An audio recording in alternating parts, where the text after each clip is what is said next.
Dahil nga sa bakasyonista tayo, inanap din natin yung bakasyonan.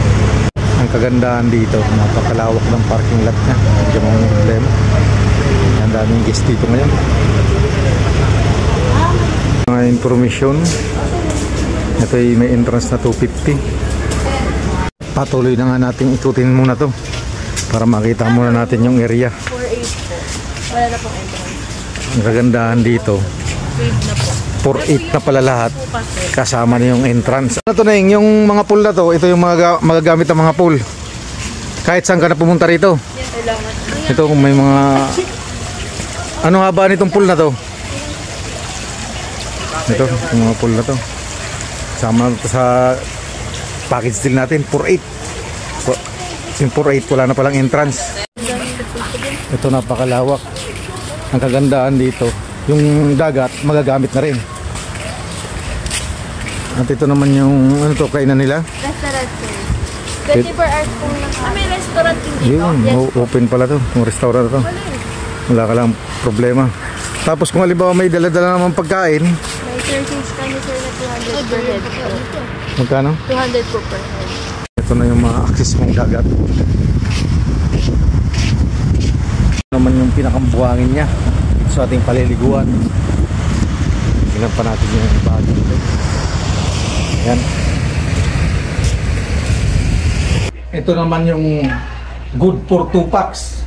2,000 to kung room na to. Kami ni Mrs. naman dito para tayo makabelo. Ito nga pala siya.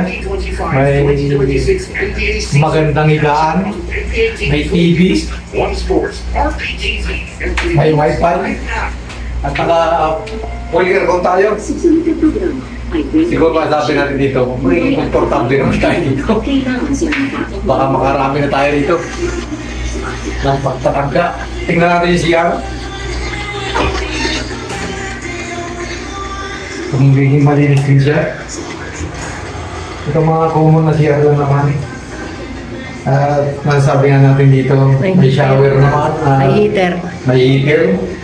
Komportable naman doon. Pwede mo.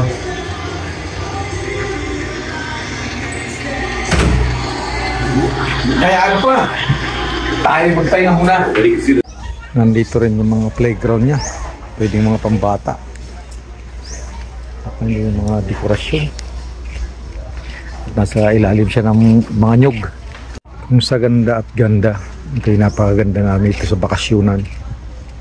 Pwede ka rin mag-billiard dyan. May full court. Ito naman yung isang room natin kinuha. Na ito yung naghahalaga naman ng 4.8. Pang 8 packs na to. May kasama ng 2 lamesa at 6 na upuan sa labas. Pasok na tayo dito sa loob at para makita natin. Ito yung may 4 na kama. May TV, may aircon na malakas. Mayroon din siyang mini rip. At mayroon siyang maganda nito, 2 yung CR niya. At mayroon talagang guest na malakasan din. Anong masasabi mo naman dito sa lugar mong napuntahan? Ayaw magsalita ng guest natin. Sa aking experience, ito ay normal lang din naman. Ito yung pangkaraniwan din, pero okay na okay talaga. Kanya-kanya na silang tarima. Ito yung napakalawak na lugar. Itong bakasyonan na to. Mayroon din siyang lagoon. Nga lang wala siyang tubig. Doon lang ang banda may tubig. Tingnan nga natin kung may isda. Gumagalaw-galaw pa naman. Yun, may mga isda pa. Tilapia siguro to. Ito yung aabangan natin dito. Yung magbubukang liwayway na. Ayan, paliwanag na.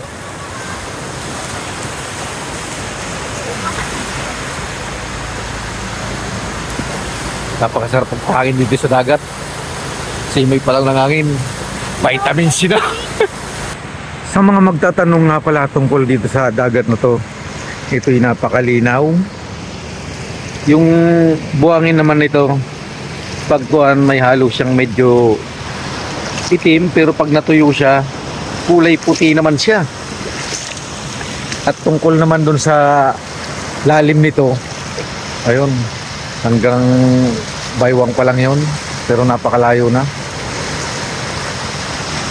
At napakaganda at maliwalas yung panahon ng ating pagpunta rito.